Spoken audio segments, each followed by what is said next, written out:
Apvienotā karaliste ir kļuvusi par īstu tirāniju, un tagad viņi aizliedz cilvēkiem iebraukt valstī, lai piedalītos protestā. Protests Unite the Kingdom – milzīgais miljonu cilvēku pasākums, kas notika jau šī gada sākumā, kurā Tomijs Robinsons vadīja gājienu pret islamizāciju un nelegālo imigrāciju. Un valdība, protams, satraucās. Un tagad viņu risinājums tam ir aizliegt runātājiem iebraukt apvienotajā karalistē. Un es vēlētos teikt, ka tas ir pārspīlējums, bet tas tā nav pat ne tuvu. Ak, Dievs, ak, Dievs, ak, Dievs. To vada vesela kaudze kretīnu. Viņi atceļ vīzas publiskajiem runātājiem un politiķiem, kuriem bija paredzēts uzstāties Unite the Kingdom mītiņā 16. maijā.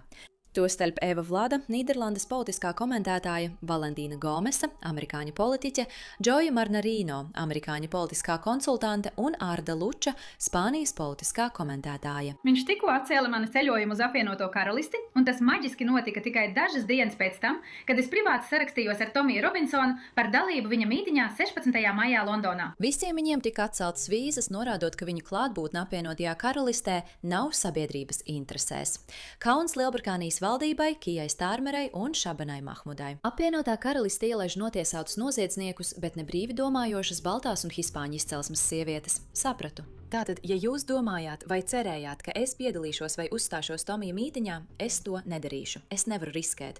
Un kā Lielbritānijas pilsone, viņi mani ne tikai izraidītu, bet arī arestētu. Lielbritānijas valdība joprojām arestē savus pilsoņus par to, ko tā uzskata par naida runu vai terorismu. Es aicinu visus savus britu sekotājus atbalstīt šo mītiņu. Ejiet, izbaudiet, esiet miermīlīgi, nelietojiet alkoholu un parādiet savu mīlestību pret šo brīnišķīgo salu. Vienīgais veids, kā apturēt šo orvelisko tirāniju, ir izbalsot viņus no varas. Atvainojiet, draugi, es vēlētos būt tur, atbalstīt un arī satikt savu ģimeni. Šis patiesībā ir ilgākais laiks, ko esmu pavadījusi neatgriežoties mājās un nesatiekot viņus. Tā nu tas ir, katrā ziņā sūtu jums daudz mīlestības. Droši atbalstiet kanālu. Saites ir aprakstā. Labi, paldies. Atā. Labi, es vēlētos teikt, ka tas ir pārspīlējums, bet es pati esmu nonākusi līdzīgā situācijā. Daudz no jums ir jautājuši, no kurienes esmu, kad Maksina ir. Un es jums nestāstu visu stāstu, bet es patiešām esmu no apvienotās karalistes un ļoti vēlētos tur aizbraukt ciemos. Un man to ir teicis gandrīz ik viens. Nedari to, jo saturs, par kuru tu runā, var novest pie aresta. Un kad tu paskaties uz apvienoto karalisti un domā, kā tur ir, kā tas ir noticis, ka tā ir kļuvusi islamizēta? Nu, tas ir šī iemesla dēļ. Tāpēc, ka valdība tā vietā, lai risinātu savas pieļautās kļūdas, ieveda miljoniem imigrantu un ļāva nelegāliem palikt un kļūt par seksuālās izmantošanas bandu sensāciju. Tā vietā, lai risinātu šo problēmu, viņi cenšas tikt galā ar tiem, kas viņus par to kritizē.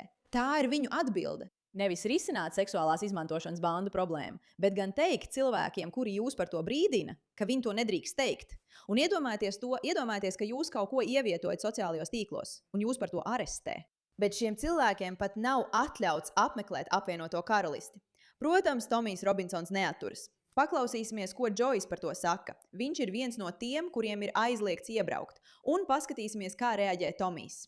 Tā kā esmu mazliet šokēts, ka ierakstu šo video, bet man oficiāli ir aizliegts iebraukt apvienotajā karalistē. Jā, es esmu atzīts par sabiedrības interesēm neatbilstošu personu. Tagad es jums pastāstīšu visu stāstu. Pirms pāris dienām Adejuka, jūs visi viņu zināt, viņa ir liela ietekmētāja no Spānijas un viena no man tuvākajiem cilvēkiem uz šīs zemes.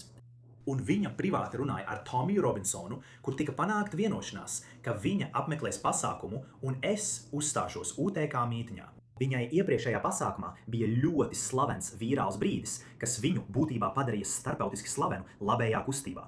Tātad mēs grasījāmies doties. Es grasījos uzstāties.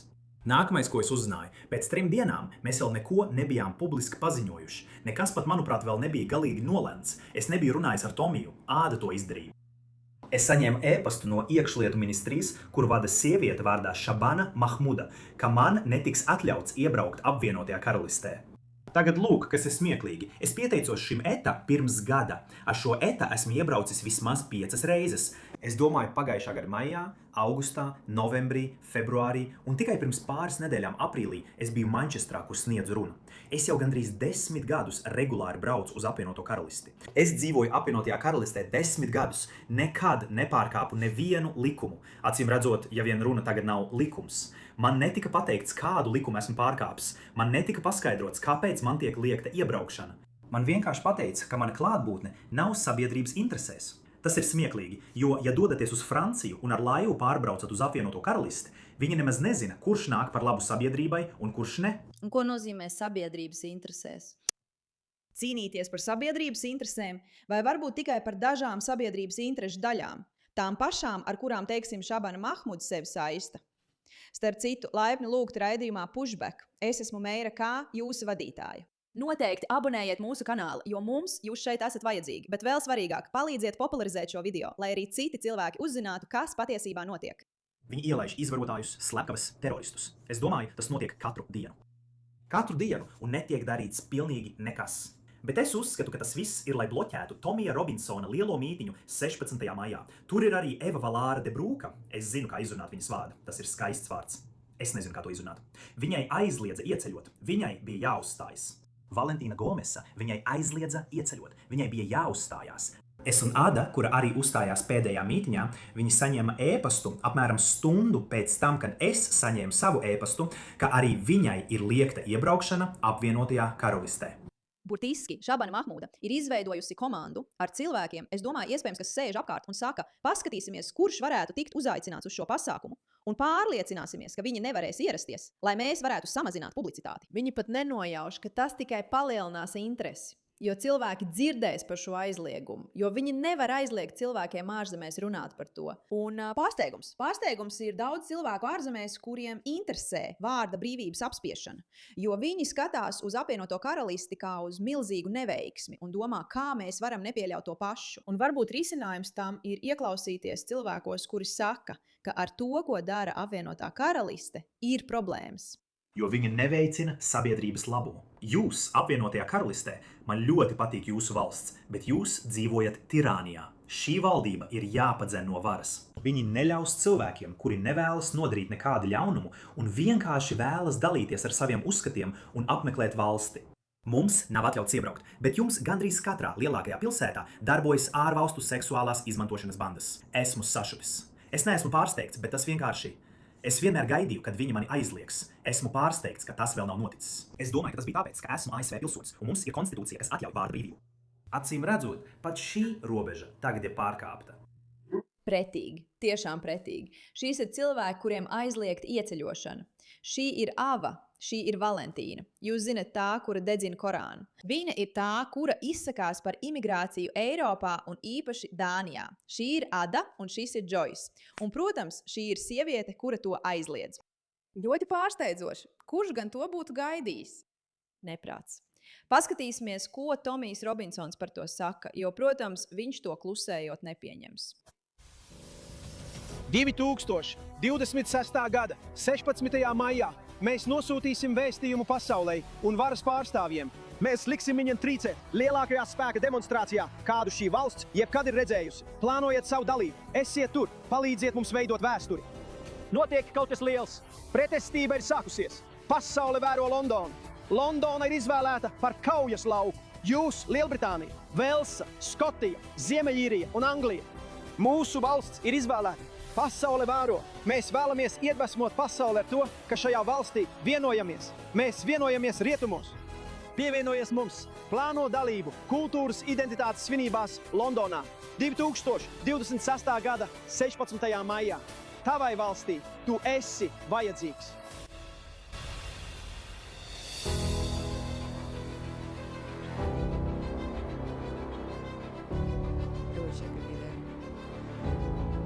Mans mērķis nākamgad ir būt galvenajai šajā pasākumā. Es vēlos būt galvenā šajā pasākumā. Es vēlos būt tur un visiem stāstīt, kas mums jādara. Lūk, ko saka Tomijs Robinsons. Tā kā Kjostamas režīms drīz tiks iznīcināts pašvaldību vēlēšanās, kuras viņš mēģināja aizliegt pirms mūsu apvienojiet karalisti un rietumus mītiņa, viņa sliekšņa nākamnedēļ sākas panika, un viņš sāka aizliegt patriotiem iebraukt valstī. Mūsu valstī jau ir miljoniem cilvēku, Kēra. Sāc kravāt somu. Jā. Kjostama, tu nevari tā rīkoties un gaidīt, ka cilvēki teiks, jā, lielisks darbs, Kija. Turpini aizstāvēt tās pavadinātāju bandas, kas izvaro mūsu mazās meitenes, un turpini bloķēt visus, kas par to runā. Mēs taču gribam tevi saglabāt pie varas. Kā Tomijs Robinsons saka, apvienotā karaliste ir izvēlēta tāpat kā Teksasa Amerikā. Viņi paskatījās uz karti un teica, kur ir vissvarīgākā vieta, kuru mēs varam pakāpeniski pārņemt un no turienes pārņemt visu pārējo. Ja mēs varam vērsties pret apvienoto karalisti, ja mēs varam vērsties pret Teksasu, mēs varam vērsties pret visu Eiropu un visu Ameriku. Viņi zina, ka tas ir plāns, tā ir viņu stratēģija, tas ir uzrakstīts. Un Tomijs Robinsons ir viens no nedaudzajiem cilvēkiem, kas patiešām cīnās pret to. Vēlreiz, es domāju, ka šis vīrietis dara vienu no drosmīgākajām lietām, cenšoties atklāt to neprātu, kas notiek apvienotajā karalistē. Tostarp to, ka cilvēkiem aizliedz iebraukt. Es nezinu, vai, ja es kāpšu lidmašīnā, man tiks aizliegts iebraukt. Es patiesībā nezinu, vai mani varētu arestēt, kad es nolaidīšos. Jo es atklāti runāju par pavadināšanas bandām un apvienotās karalistes islamizāciju. Es burtiski runāju par lietām, kas ir vienkārši veselais saprāts, un cilvēki to uzskata par drosmīgu, jo ja viņi uzdrīkstētos to darīt, viņus varētu arestēt, kas ir ļoti līdzīgi tam, kā tas notika Padomju Krievijā. Tātad, ja jūs brīnāties, kāpēc apvienotā karaliste ir tik ļoti kritusi, tam ir vairāki iemesli.